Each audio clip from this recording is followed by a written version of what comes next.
Uhali gani mwanafamilia, na natumai ubuheri wa afya tele kabisa. Nikukumbushe kwa yule ambaye ni mara yake ya kwanza kutembelea kwenye YouTube channel yetu, basi tumkumbushe kwamba usisahau kubofya maneno mekundu yaliyoandikwa subscribe hapo chini ya video, ili uwe wa kwanza kabisa kupata habari zetu punde tunapowekea kwenye YouTube channel yetu. Sasa ni kwamba tukiangazia kuna mpira miguu, yani football. Kama tunavyofahamu,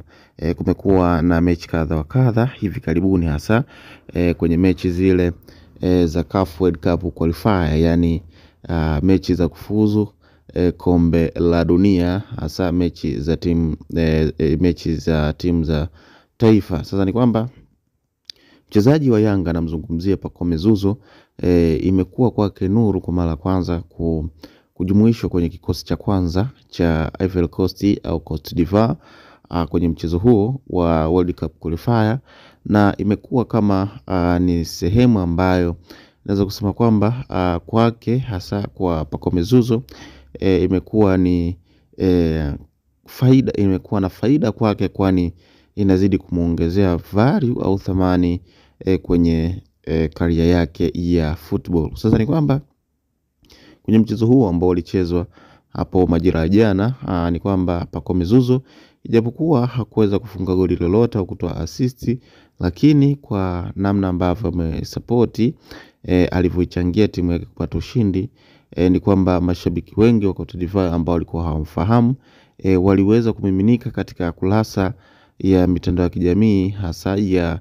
timu ya taifa Ivory Coast, na kulitamka au kumzungumzia au kumjadili Pacome Zouzoua kwa namna ambavyo alivyokuwa na uwezo mkubwa, kiasi kwamba hadi mashabiki wenyewe walishangaa. Na pia mashabiki wa Tanzania, na wengi wao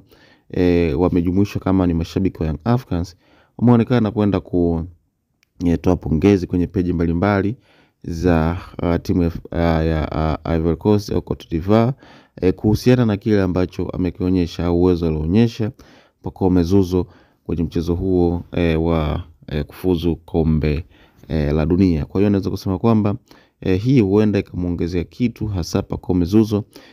kuzidi kuonekana. Kwa hiyo tunaweza kusema kwamba kwenye mchezo huo kwa upande wa Pacome Zouzoua, tunaweza kusema kwamba ilikuwa ni siku nzuri sana kwake, kwani kile ambacho wachezaji wengi huwa wanakitamani pale wanapokuwa wameitwa kwenye timu zao za taifa, basi kimetokea kwa upande wake, yani kwa Pacome Zouzoua, kwa namna ambavyo ameonyesha uwezo wake na kupokelewa, hasa kwa wale mashabiki na wadau mbalimbali ambao walikuwa wanafuatilia mechi hiyo. Kwa hiyo naweza kusema kwamba Pacome Zouzoua tayari ameshajiwekea katika sehemu ya kutazamwa zaidi, au kama ni vilabu, basi huenda kwa vilabu ambavyo vilikuwa vimfahamu hasa vya Afrika vikaweza kumfuatilia kwa kina, hasa namna ambavyo alivyokuwa na uwezo hasa katika timu yake ya taifa, na pia ataweza kurelate na kile ambacho anakifanya kwenye klabu yake ambayo anachezea hivi sasa, ambayo ni klabu ya Young Africans. Kwa hiyo mwanafamilia, niendelee kukukumbusha kwamba usisahau kubofya maneno mekundu yaliyoandikwa subscribe.